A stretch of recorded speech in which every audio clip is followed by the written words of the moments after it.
और अब वक्त यूपी प्राइम का है। वाणिज्य एवं उद्योग मंत्रालय ने राज्यों और संघ शासित प्रदेशों की कारोबार सुगमता रैंकिंग जारी कर दी है।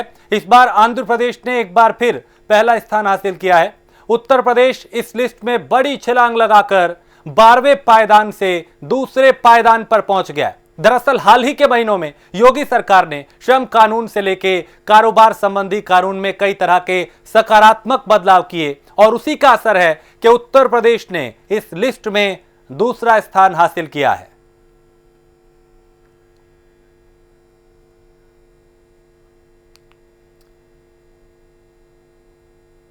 इसको लेकर मुख्यमंत्री योगी आदित्यनाथ ने ट्वीट किया और लिखा कि रैंकिंग में दूसरा स्थान मिलने के बाद मुख्यमंत्री योगी आदित्यनाथ ने इस पर खुशी जाहिर की और ट्वीट के माध्यम से उन्होंने लिखा कि प्रधानमंत्री जी के आत्मनिर्भर भारत की संकल्पना को साकार करने के लिए उत्तर प्रदेश सरकार सतत प्रयासरत है। उत्तर प्रदेश द्वारा ease of doing business ranking में गत वर्ष 12वें स्थान के सापेक्ष इस वर्ष द्वितीय स्थान प्राप्त करना इसका प्रत्यक्ष प्रमाण है। सभी प्रदेशवासियों को बधाई।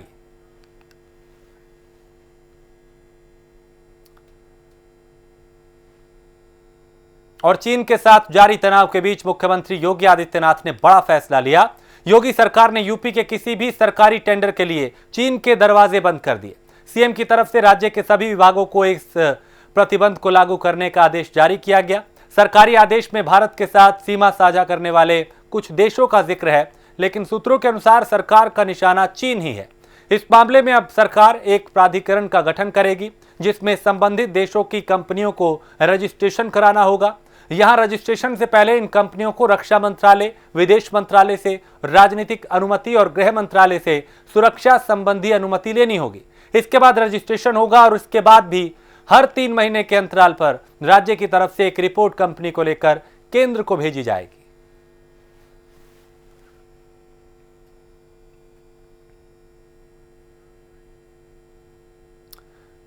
कोरोना को लेकर यूपी सरकार पूरी तरह अलर्ट है। कोरोना को काबू करने के लिए सीएम योगी ने अधिकारियों को डोर टू डोर सर्वे कर कॉन्टैक्ट ट्रेसिंग करने का निर्देश दिया। साथ ही टेस्टिंग के काम को प्रभावी ढंग से संचालित करने के लिए भी कहा गया है। इसे लेकर एसीएस गृह अवनीश अवस्थी और एसीएस स्वास्थ्य अमित मोहन प्रसाद ने प्रेस कॉन्फ्रेंस की। माननीय मुख्यमंत्री जी आज गोरखपुर के दौरे पर हैं। कल उनके द्वारा चित्रकूट मंडल की बैठक ली गई जिसमें बहुत सारे महत्वपूर्ण निर्णय लिए गए।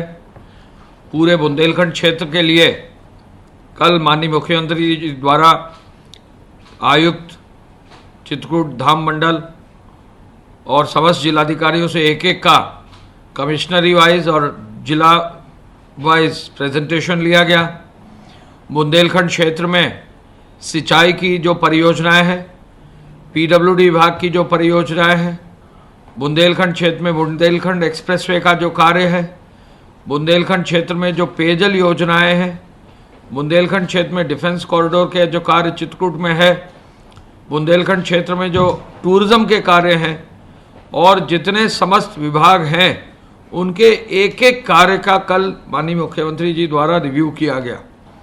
माननीय मुख्यमंत्री जी द्वारा इसके साथ साथ वहाँ उन जनपदों के हमारे प्रदेश के माननीय मंत्रीगण, माननीय सांसद जी, माननीय विधायक जी के साथ भी विधानसभा वार, संसदीय क्षेत्र वार भी जो भी उनके सुझाव या उनका कोई बिंदु था उन पर भी चर्चा की गई। 2 महत्वपूर्ण निर्णय मुख्यमंत्री जी ने दिए हैं कि हमीरपुर में और महोबा में जिला चिकित्सालय के साथ साथ एक बड़ा अस्पताल बनाया जाए। दोनों जनपदों में मिनरल फंड की धनराशि उपलब्ध है। उस मिनरल फंड की धनराशि से जिला अस्पताल को इस तरह अपग्रेड किया जाए कि उन जिला अस्पतालों को बाद में मेडिकल कॉलेज के स्वरूप में बाद में परिवर्तित किया जा सके। माननीय विधायक जो है गण का, महोबा के माननीय विधायक जी का, उनका ही ये प्रस्ताव था जिसको सहर्षि माननीय मुख्यमंत्री जी ने प्रस्ताव पर विचार करके संबंधित जिला मजिस्ट्रेट हमीरपुर, संबंधित जिला मजिस्ट्रेट महोबा को निर्देश दिया कि मिनरल फंड की धनराशि से अस्पतालों का निर्माण किया जाए। ये एक अनूठा और नया प्रस्ताव है और मिनरल फंड के नियमों में सबसे पहला चिकित्सकीय व्यवस्था ही उस जनपद की बेहतर करने का ही एक निर्देश है। माननीय मुख्यमंत्री जी द्वारा बुंदेलखंड एक्सप्रेसवे का भी समीक्षा जिले वाइज की, निर्देश दिया कि जो थोड़ी बहुत भी ज़मीन रह गई है एक्विजिशन के लिए उसको अगले महीने में, इस महीने में विद इन 1 मंथ उनका भी जो है उसको भी जो है तुरंत एक्वायर कर लिया जाए, किसी भी तरह से निर्माण कार्य में बाधा न हो। और उन्होंने यह भी कहा कि इस कार्य को जो तेज़ी से हो रहा है और तेज़ी लाई जाए। ये आपका अधिकार है कि अगर आप होम आइसोलेशन में हैं तो स्वास्थ्य विभाग के द्वारा जिले के आपको होम आइसोलेशन की अवधि के लिए दवाइयाँ निःशुल्क उपलब्ध कराई जाएं। इतना ही नहीं, जो भी आपके परिवारीजन हैं, जो आपके घर में लोग और रहते हैं, उनके लिए भी जो प्रोफाइलैक्टिक ड्रग्स हैं, हाइड्रोक्सीक्लोरोक्विन है, या आप जानते हैं उत्तर प्रदेश में आइवरमेक्टिन भी दिया जाता है, आइवरमेक्टिन है, ये भी जो हाउस होल्ड कॉन्टैक्ट्स हैं उनके लिए निःशुल्क उपलब्ध कराया जाता है। तो ये आप अवश्य उनसे लें और आप अपना ध्यान रखिए। घर पर जब आप हैं अपना ध्यान रखिए, आपके पास थर्मोमीटर और पल्स ऑक्सीमीटर जरूर होना चाहिए ताकि आप अपना टेम्परेचर और जो ऑक्सीजन सैचुरेशन लेवल है उसको समय समय पर नापते रहें। और अगर इनमें कोई बदलाव आता है, अगर आपको तापमान आपका बढ़ जाता है शरीर का, आपको ज्वर हो गया, या आपका जो ऑक्सीजन सैचुरेशन लेवल है जब आपने पल्स ऑक्सीमीटर लगाया अगर वो 95% से नीचे आ गया तो तत्काल डॉक्टर की सलाह लीजिए। तत्काल जो integrated Covid command and control centre है उसको फ़ोन करिए, तत्काल मुख्य चिकित्सा अधिकारी के कार्यालय में फ़ोन करिए और आपको चिकित्सकीय परामर्श लेना चाहिए। प्राइवेट हॉस्पिटल्स में भुगतान के आधार पर इस समय 2694 लोग अपना उपचार करवा रहे हैं और सेमी पेड कैटेगरी में 250 लोग हैं। हम आज के अवसर पर सभी डॉक्टर्स का, नर्सेज का, पैरामेडिकल स्टाफ का आभार व्यक्त करते हैं, धन्यवाद देते हैं, जो कि लगातार पिछले 6 महीने से इस कोरोना के वायरस के संक्रमण के साथ जूझ रहे हैं और लोगों की चिकित्सा कर रहे हैं। साथ ही साथ जो अन्य विभाग के कर्मचारी अधिकारी भी इसमें लगातार लगे हुए हैं, चाहे वो राजस्व विभाग हो, चाहे जिला प्रशासन हो, चाहे पुलिस विभाग हो, चाहे जो सैनिटाइजेशन का काम में लगे हुए पंचायती राज या नगर विकास के कर्मचारी अधिकारी हों, हम सबों को धन्यवाद देते हैं कि वो एक बहुत ही महत्वपूर्ण कार्य इस समय कर रहे हैं। जब पूरा देश, पूरा विश्व, पूरा राज्य एक महामारी से संघर्ष कर रहा है, उस समय ये लोग बहुत ही महत्वपूर्ण और बहुत ही सकारात्मक भूमिका निभा रहे हैं। सर्वेलेंस की गतिविधि निरंतर होती है और आप जानते हैं कि सर्वेलेंस और कॉन्टैक्ट ट्रेसिंग के माध्यम से ही जो संक्रमण है उस पर नियंत्रण किया जाता है। सर्वेलेंस की गतिविधि के अंतर्गत 88,916 इलाकों में 3,18,756 टीम दिवस के माध्यम से 2,14,70,98 घरों का सर्वेलेंस अभी तक किया जा चुका है और इनमें 10,74,22,276 लोग रहते हैं जिनका सर्वेलेंस अभी तक किया जा चुका है। रायबरेली में डीएम ने सीएमओ को अपशब्द कहे। डीएम ने बैठक में मौजूद सभी अधिकारियों के सामने अपशब्दों का इस्तेमाल किया। डीएम के इस बर्ताव से सीएमओ आहत है।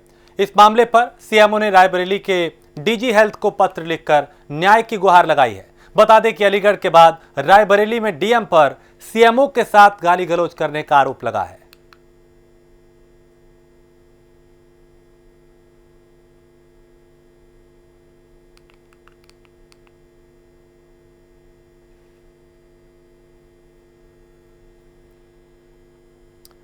कौशाम्बी में नेशनल हाईवे स्थित बस स्टॉप के बाहर एक गर्भवती महिला ने बच्चे को जन्म दिया।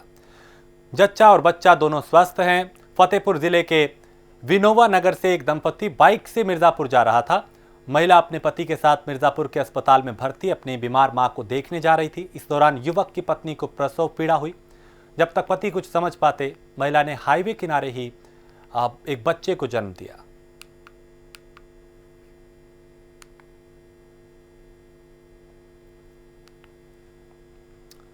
मथुरा में यमुना एक्सप्रेसवे पर हादसे रुकने का नाम नहीं ले रहे। आए दिन हो रही दुर्घटनाओं में लोगों की जान जा रही है, लेकिन इस सब के बावजूद लोग रफ्तार के इस एक्सप्रेसवे पे अपनी जान की परवाह ना करते हुए वाहनों को तेज गति से दौड़ाते हुए नजर आते हैं। और यही वजह है कि जरा सी लापरवाही एक बड़े और बुरे परिणाम में तब्दील हो जाती है। इस हादसे में एक युवक की मौत हुई, जबकि दूसरा युवक गंभीर रूप से घायल है, जिसे नजदीकी अस्पताल में भर्ती कराया गया।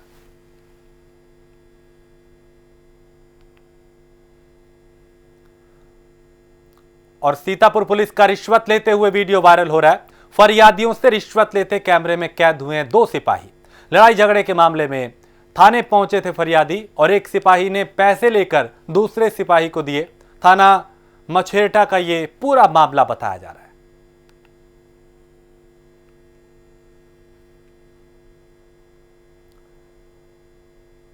कासगंज में एसओजी टीम और कोतवाली कासगंज पुलिस ने कासगंज शहर में लगातार संगठित गिरोह बनाकर चोरी की वारदातों को अंजाम देने वाले शातिर चोरों के गिरोह का भांडाफोड़ करते हुए 4 चोरों को गिरफ्तार किया। इनके पास से चोरी की कई मोटरसाइकिलें और दूसरा सामान भी बरामद हुआ।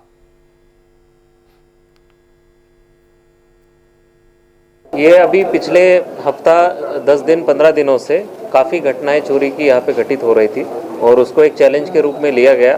पूरे हमारी एसओजी टीम, आवास विकास चौकी इंचार्ज और सोरोगेट चौकी इंचार्ज, इनकी एक थाने पे टीम बनाई गई और एसओजी की टीम, इन दोनों टीम ने मिलकर इस चोरी के गिरोह को पकड़ा है, जिसमें 4 अभियुक्तों को गिरफ्तार किया गया है। चारों अभियुक्त अशोकनगर एरिया के रहने वाले हैं, नए लड़के हैं, ये पहले कभी जेल नहीं गए हैं, पहले बार इनको पकड़ा गया है।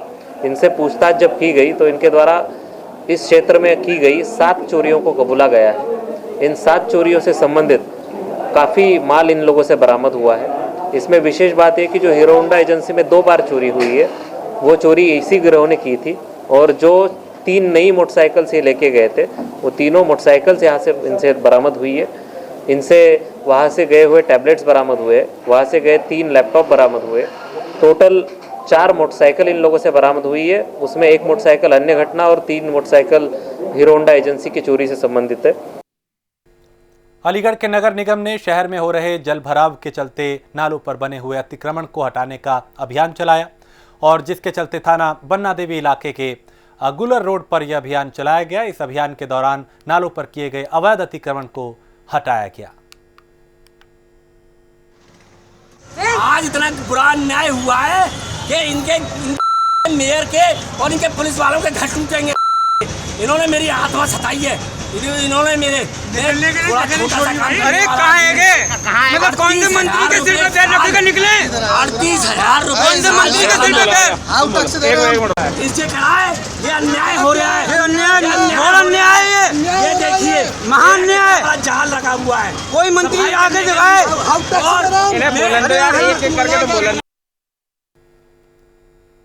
खबर सीतापुर से है, जहां फसल की रखवाली करने गए किसान की धारदार हथियार से हत्या कर दी गई। सूचना मिलते ही परिवार वालों ने तुरंत वहां पे पहुंचे, इसकी जानकारी पुलिस को दी। पुलिस और एसडीएम मौके पर पहुंचे और जांच में जुटे।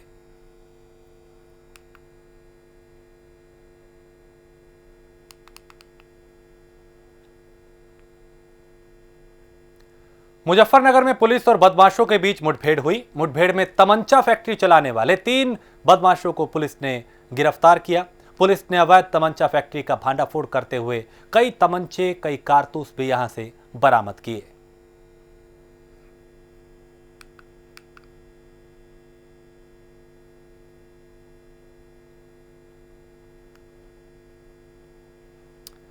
पूर्व सांसद अतीक अहमद और उसके करीबियों की संपत्ति पर प्रयागराज विकास प्राधिकरण का बुलडोजर चला है। करोड़ों रुपए की 2 इमारतों को बुलडोजर ने ध्वस्त कर दिया। अतीक अहमद के साडू के मकान पर बुलडोजर चलाया गया। साथ ही अतीक अहमद के नवाब यूसुफ रोड पर करोड़ों की एक इमारत पर भी प्रशासन का बुलडोजर चला, इसे भी ध्वस्त कर दिया गया।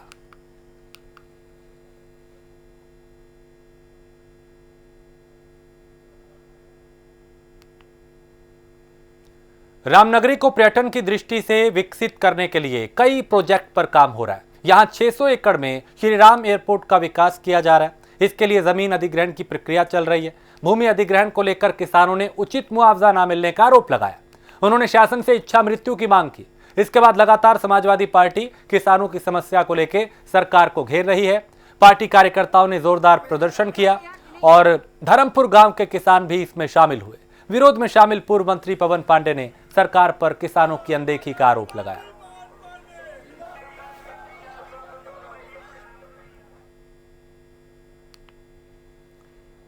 हरदोई जनपद में जिलाधिकारी अविनाश कुमार ने सीतापुर रोड पर बन रहे निर्माणाधीन मेडिकल कॉलेज का निरीक्षण किया। निरीक्षण के दौरान जिलाधिकारी ने मेडिकल कॉलेज में इस्तेमाल की जाने वाली सामग्री की जांच की। जिलाधिकारी ने निर्माण कार्य करने वाली जो संस्था है और वहां मौजूद अधिकारियों को निर्देश दिए कि मेडिकल कॉलेज का निर्माण जल्द से जल्द पूरा किया जाए और सामग्री का ध्यान रखा जाए, उसकी गुणवत्ता का ख्याल रखा जाए। किसी भी तरह की कोई भी लापरवाही उन्होंने कहा कि नहीं होनी चाहिए।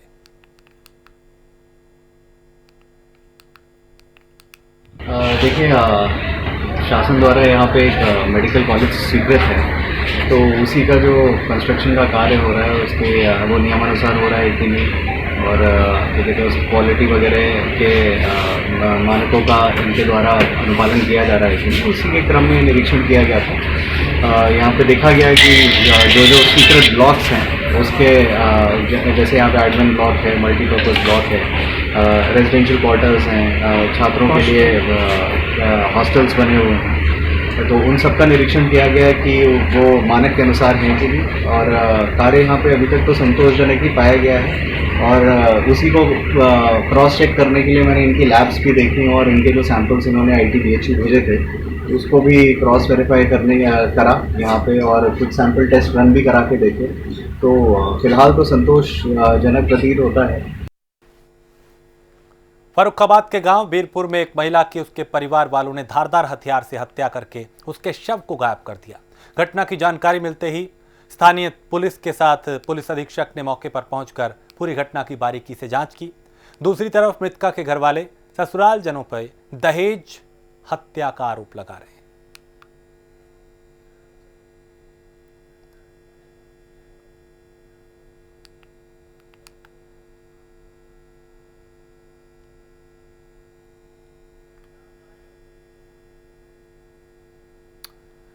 बुलंदशहर में एक युवक ने अपनी पत्नी को 3 तलाक बोलकर घर से निकाल दिया। पीड़िता ने बताया, ससुराल पक्ष के लोग दहेज की मांग करते हैं। महिला की शादी 7 साल पहले हापुड़ जिले के बहादुरगढ़ थाना क्षेत्र में हुई थी और पीड़िता ने पुलिस थाने में रिपोर्ट दर्ज करवाकर इंसाफ की गुहार लगाई है। मेरे माँ बाप ने शादी करी थी मोहम्मदपुर रुस्तमपुर आसिफ के साथ, तो वो क्या कहूँ 7 साल हो गए मेरी शादी को मारते मारते, और क्या कहूँ यूँ कहे थे इनको 50,000 रुपये और बाइक करो। अब मैं कुछ ना कहूँ तो मैंने अपने माँ बापों से भी न कहा, मैंने कहा वो हो जाएगा। तो जब भी माल लगाया था इनको 50,000 रुपये और वो बाइक लाओ दहेज लाओ आओ। मैंने बोला क्या कहूँ मेरे बाप की इतनी हैसियत नहीं है, मेरे बाप मजदूर है, पेंटर का काम करता, तो उस पर गला घुट लिया मेरा, गला घुट के फिर भगाने लगा। मैंने जब भी वहीं पे रही मैंने माँ बापा को कुछ ना कहा। जब भी उस पर क्या कहूँ इनको 50,000 रुपये बाइक लाओ, फिर उस पर इनको ले जा रही है तो तालाक 3 तालाक दे दी मुझे, तालाक दे के घर से निकाल दी, मुझे सड़क पर खड़ी कर दी। मेरी लड़की की शादी हुई थी मोहम्मदपुर, आसिफ नाम है, मैंने उसमें दर्ज करवाया है खानपुर, और मेरी लड़की को मारता था, गला घूंटता था। मेरी लौंडिया जब भी वहीं रोती थी भूखी प्यासी, मेरी लौंडिया का आज गला घूंट कर बाहर निकाल रहा था। उसने ज़्यादा कहा इनको मैं नहीं रहूँगी, मैं बच्चों को पालूंगी, अपने कैसे भी पालूंगी। उसने इस ये करके वो बोला एक मोटरसाइकिल मांगा था और वो पैसे 50,000 मांग रहा था, सामान मांग रहा था। मेरी लौंडिया ने ये कहा मेरे बाप की गुंजाइश इतनी नहीं है, मैं कहाँ से लेके आऊँ। तो उनका ना लेके आवेगी। बहुत पिटाई करी मेरी लौंडिया की, डंडियाँ उसने तोड़ी हैं, बहुत ही मार फेरी है। सीतापुर में पुरानी रंजिश के चलते घर में घुसकर महिला पर धारदार हथियार से हमला कर दिया गया। बताया जा रहा है कि पुराने किराएदार युवक ने धारदार हथियार से महिला पर कई वार किए। घटना को अंजाम देकर वो फरार हो गया। परिजन महिला को लेकर महमूदाबाद पहुंचे, जहां प्राथमिक उपचार के बाद उसे लखनऊ रेफर कर दिया गया। ये पुरानी रंजिश है इनसे। अच्छा, किससे रंजिश है? मम्मी से, इनके परिवार वालों से। किसके परिवार वाले? बीरबल हैं जो मारे हैं हमारी माता। अच्छा, आपकी माता है जी। अच्छा, माता का नाम क्या है? शोभा देवी। पत्नी? छत्रपाल यादव। कैसे कैसे का हुआ? ये हम पड़वा को छोड़ने गई थी, दरवाजे के सामने भैंस का जानवर बच्चा दिया तो उसको छोड़ने गई थी। बस अचानक आया, उस बांका से मारने लगे। हम नहर पे थे, जा रहे थे खेत को, उधर से देखे तो बांका लेके भागते हुए जाते, लेकिन वहाँ कोई जानकारी तो हमको थे, मार दिए। ये बांका लिए जा रहे थे भागते हुए, उधर से हम आ रहे थे खेत से वापस। कहाँ कहाँ चोटें आएंगी माता जी के? माता जी के सर में चोट आई, पूरा हाथ कट के 4 उंगली लटक गई नीचे। अच्छा, सर पे कितने बार है? 6 बार। कानपुर में सिपाही की बर्बरता का वीडियो सामने आया। वीडियो वायरल होने में दिखाया गया कि कैसे एक सिपाही जो है वो एक रिक्शा चालक को बेरहमी से पीट रहा है। शराब के नशे में सिपाही ने चालक को इतना पीटा कि रिक्शा चालक अधमरा हो गया। वीडियो वायरल होने के बाद प्रशासन ने कार्रवाई की और इस सिपाही को निलंबित कर दिया।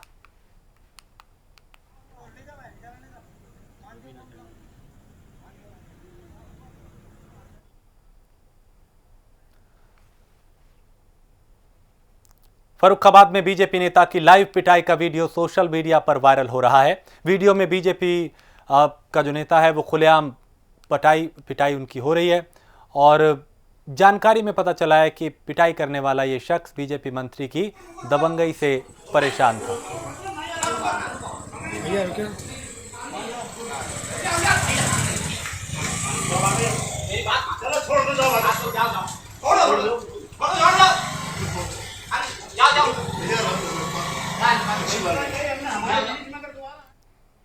नोएडा मेट्रो रेल कॉरपोरेशन ने 7 सितंबर से चलने से पहले आज पूरी तैयारी कर ली। मेट्रो चलाने से पहले ताकि जब मेट्रो शुरू हो जाए तो कोरोना के बचाव के लिए क्या क्या उपाय किए जाएंगे, सभी की जानकारी स्टेशन पे लगाई गई है, स्टिकर के जरिए, पोस्टर के जरिए, ताकि नए तरीके से इसमें सफ़र किया जा सके, ताकि कोरोना को बढ़ने और फैलने से भी रोका जा सके और सफ़र भी बेहतर हो।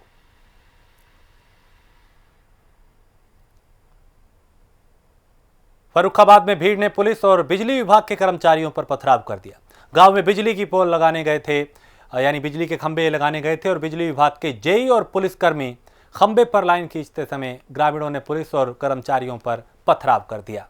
इसमें कई कर्मचारी और पुलिसकर्मी घायल हुए।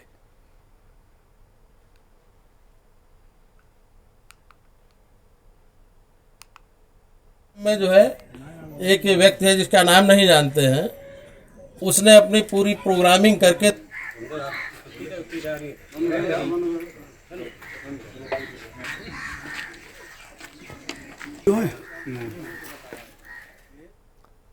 अयोध्या में राम मंदिर निर्माण के लिए अब बड़ी मशीनों का आना शुरू हो गया है। राम मंदिर निर्माण के लिए अयोध्या विकास प्राधिकरण ने नक्शा भी पास कर दिया। राम जन्मभूमि तीर्थ क्षेत्र ट्रस्ट के पास राम मंदिर का स्वीकृत नक्शा मिलने से अब राम मंदिर निर्माण के कार्य में तेजी आ गई है।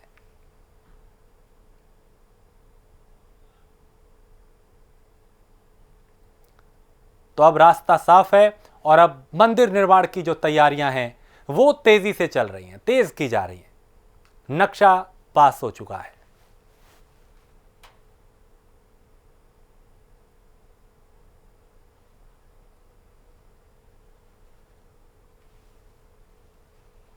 तो राम मंदिर निर्माण कार्यों में अब तेजी देखी जा रही है और मशीनों के माध्यम से नींव की खुदाई होगी।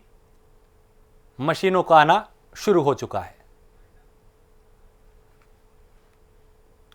और इसी के साथ इस बुलेटिन में फिलहाल इतना ही। देश प्रदेश की बाकी खबरों के लिए आप देखते रहिए प्राइम न्यूज़।